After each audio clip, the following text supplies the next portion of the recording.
All right, everybody, we are going to go through how to access a few of your applications that you have access to now that you have your password successfully changed. Again, if you have not successfully changed your password and your teacher is also unable to help, the technology person is the next step to go, and they can usually help get you on the right track. Okay. But for those of you that have successfully updated your password, we are going back to the Killeen ISD website, parent and student tab. Or, if you're on an iPad, you go to the sitemap and you go to it from there. All right. And these are all of the apps that you have access to. Okay. Clever is one of the main ones you're going to go into, but we're going to get into that probably tomorrow or during a different lesson, and Schoology is another one. But the main application we're going to look at today, because it's kind of a lot of different apps all in one, is your OneDrive. Okay. So if you click on your OneDrive, it will bring you up to where you can put your email address and stuff in. Your email address is that S number, the S number at live.killeenisd.org. So I have permission to use a student's login stuff so you can see kind of what it looks like step for step. Okay, so you would type in your S number at live.killeenisd.org, and then the password that you created is what you would type in here. Okay, the successful password that you created was what you would type in here. Okay, and then you hit sign in. And normally it has me going to like other stuff. So if you have never gone into OneDrive before, it usually runs through this little like welcome screen. Okay. It says welcome, let Office 365 help you get your classwork done. And you can either exit out or you can just go through and hit the arrows. It's okay. Take notes, stay organized through OneNote. Some of your classes may use OneNote, some of them might not. Word documents, those are going to be pretty important in your ELA class, of course. Documents are always with you when you save them to OneDrive. When you say, it's kind of like those of you that have Google Drive, it's kind of the same, except it's a Microsoft product. Okay, so that's what OneDrive is. And then Office 365, those are basically all of the applications that happen in Microsoft. And then you're all done. Okay. So these are all of like the assignments that the student has done in Microsoft for previous work. We're not going to go in, but there's a lot of PowerPoints that are done here.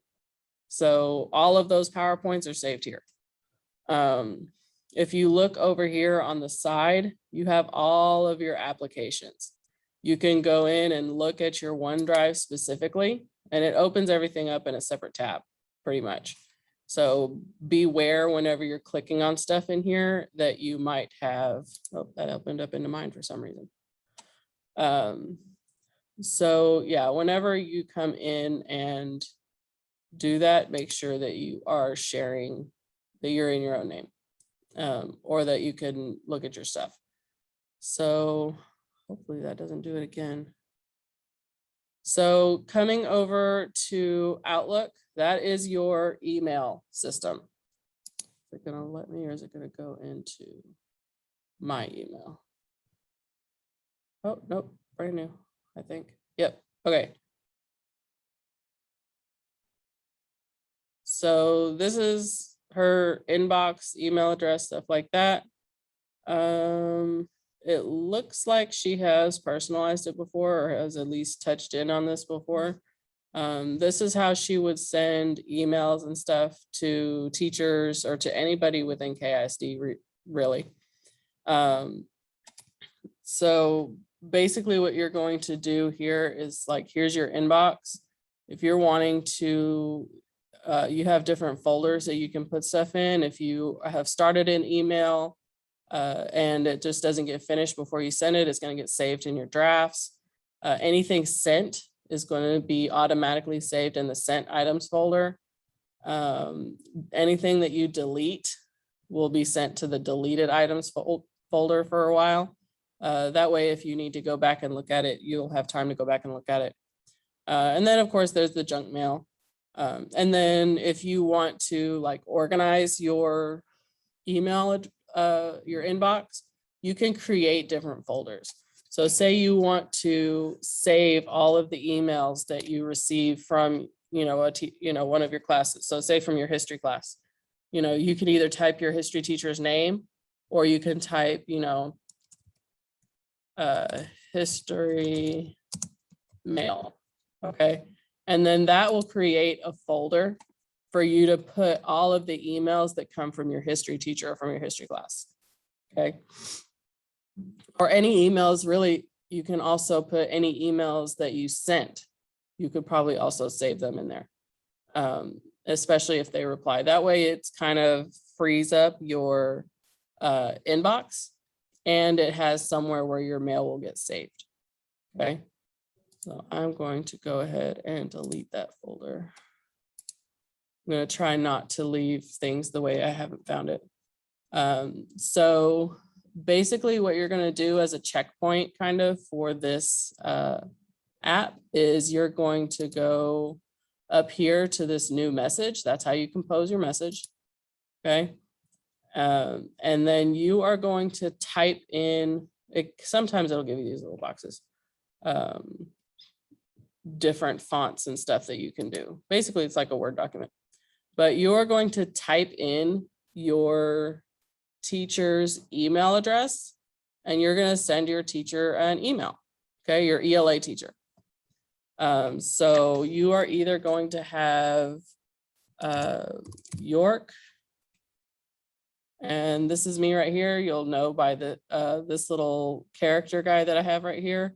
This is Miss York, or you will have Miss Stone. And that is this one right here. Okay, Sarah Stone, or you will have Miss Houston. Okay, that is this one. Okay, that would be Miss Houston. So you will not put all three of these in here. Do not put all three teachers in here. Okay, I'm just telling you what the three options are for the ELA teachers. But you are going to send that email. In the subject line, you will put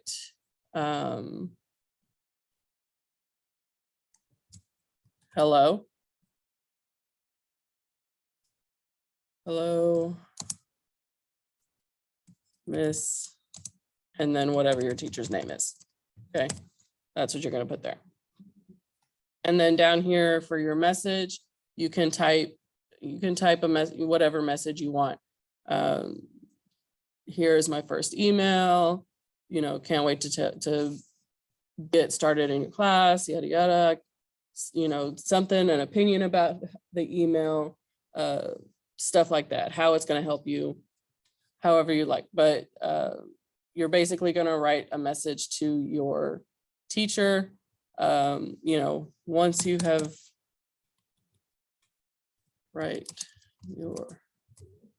it's typing really. Type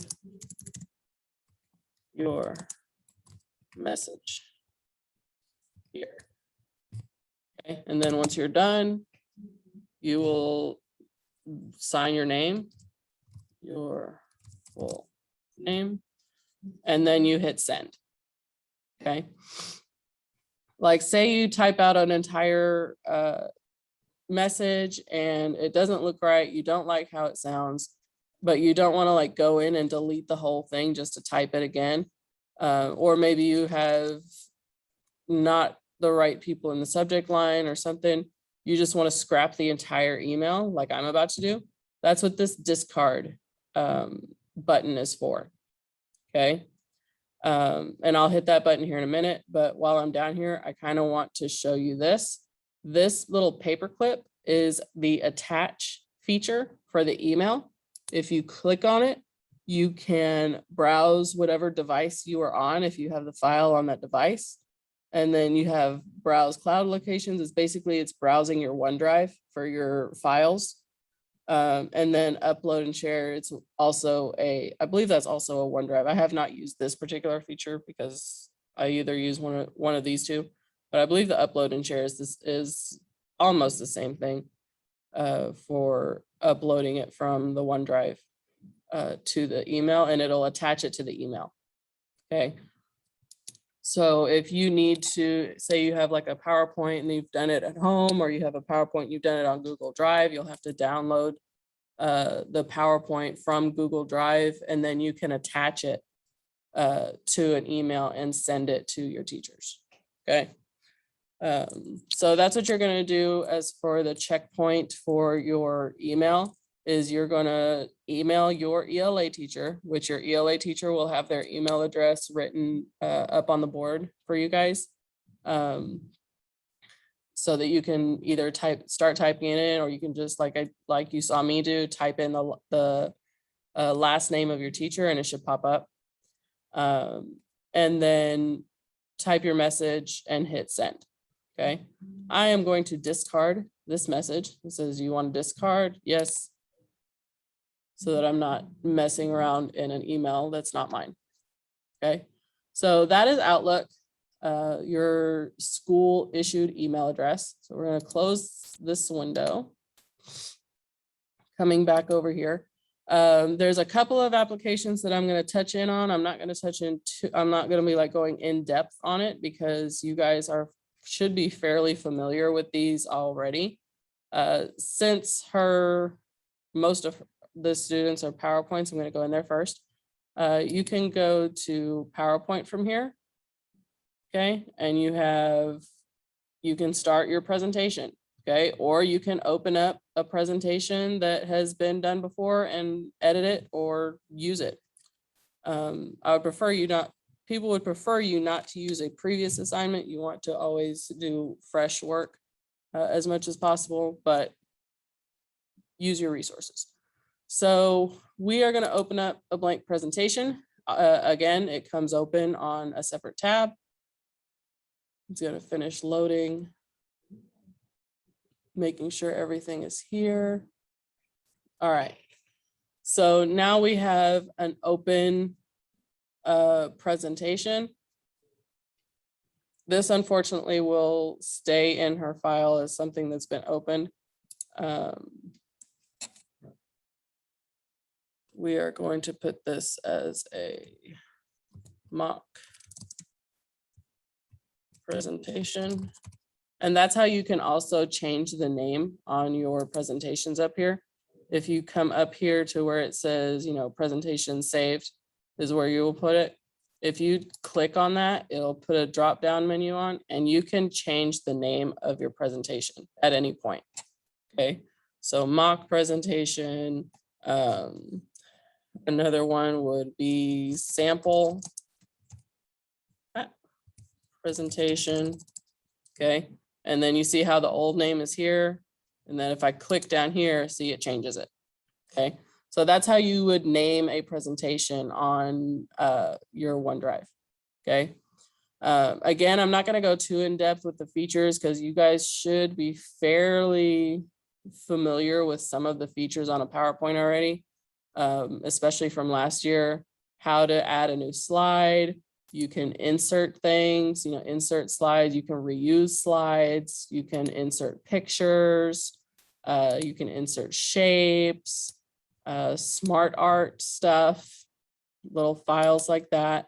All of that kind of stuff. You can draw if you're good about drawing with a mouse. That's fairly difficult. Or you can like highlight stuff or just like circle things. You can do that. You can change the designs. This is a designer thing over here. So you can change and just add up different designs to your stuff. The transitions and animations, we kind of want y'all to be very sparing with those, because sometimes y'all go through the transitions and animations and y'all are like, so excited to do it and y'all go just trigger happy on all of this stuff, and it just gets to be too much, and it ends up messing up your presentation. So use these pretty sparingly, and things like that. Review, how you can spell check, show any changes that were made, viewing stuff if you want to zoom or fit it to window or however you want to do it. And then your slideshow would probably be your preview your slideshow stuff. Okay. One thing I am going to go in depth up here is this button. It's a share button. So there's going to be a lot of projects among your classes probably where you're going to need to use a PowerPoint. And the easiest way for you to turn in your PowerPoint, besides downloading it to a device and then uploading it to Schoology or uploading it to whatever learning platform or emailing it to your teacher, stuff like that, you can hit this share button. Okay. And it'll open this little menu. Okay. Uh-oh. It's not reaching the server. Why is it not reaching the server? Oh, goodness. Of course. I'm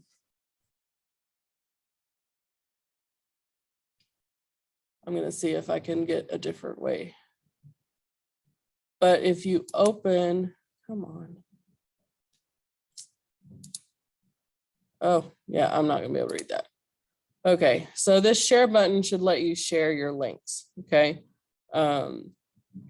Hopefully we can, through live teaching, we can go through you step by step, but that's a way for you to share the presentation with your teacher, or if you're working in a collaborative group, you can share it with your group and make sure that they can do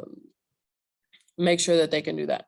But that element will probably need to be live taught to you guys. Okay. But that's all right. So I'm going to go ahead and close this. See, and there's her PowerPoint. So another way you could share that is right here. This is another share button. Let's see if it's going to load. Oh, yay, it's loading from here. All right. So if you're sharing it, you come to this line right here. And the best thing you need to do is you need to do people in Killeen ISD with the link. Okay. You need to make sure that that is checked. If you are sharing it with a group, you need to make sure to allow editing. Okay. If you're sharing it with a group that you are working on it, you need to allow editing. All right. You don't need to check that for this particular thing at the moment, so you should be okay. And then once that is done, you hit apply. Now you have to also come over here if you are wanting to make sure to allow editing. So anyone that you write in here right now, it's saying that they can view it. They cannot make changes. That is what we want for this particular assignment right here.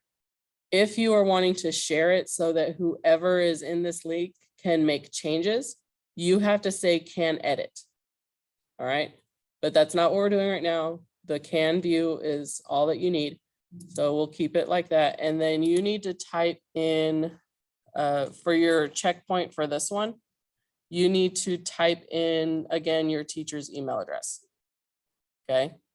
Type in your teacher's email address, which will be up on the board for you to see, and then you hit send. Alrighty. And that will share your presentation with your teacher so that they can view it. Okay. So when you have your presentation open, I think it's confusing my stuff with the students. That's okay. So when you come in and make your presentation, you can call it whatever you would like. You can call it, first presentation, practice presentation, something like that. And then on that first slide, you can put whatever you would like to put on it. Insert a picture, type a little message, something like that, and then you will share it with your teacher. Okay. And once you have that shared with your teacher, that will be your check-in and you will be good to go. Okay, sorry, I had to take a quick pause on the recording real quick. So we left off with the PowerPoint. You should have shared it, everything else. The next application to look at would be the Word. Okay, there's not as many Word documents here, but again, you have your templates that you can look at, making a flyer, taking notes, MLA and APA style paper. You're not going to be writing an APA style paper. You are probably not going to write an APA style paper until college. So if you see this up here, just ignore it and leave it alone. The MLA style is going to be touched on a little bit, mainly for citation purposes, and we'll get into that later in the year. But basically, you're going to be doing the same thing here, running through and opening up a Word document and then going through the same, share it with your teacher. So opening it up, let it load. I'm running out of time a little bit. All right, so again, you'll need to name the document, sample Word. Well, we'll just do sample Word, and put it right there. Again, you guys have seen this kind of stuff before, so I don't want to go too far into it. Here's this share button. See, nope, that doesn't work on that one. So again, you can share it from here. It's probably not letting me share from here because it's interfering with my own personal account and the student's account. So it's probably interfering right there. So that is that. You're going to type in a message here to your teacher, however long you would like it to be. And then see if it's gonna, oh, there's the bell, darn it. Okay, and again, same basic processes. You are going to do people in Killeen ISD with the link, hit apply, okay, and then type in your teacher's email address, and that will share the Word document with your teacher, and that will be the end of your Microsoft tutorial at this point, okay? Good luck. If you have any questions, please make sure you ask your teacher to help you along the way, and we'll make sure you guys are up and running with as much tools as you need to be successful this year. All right, thank you. Have a good day.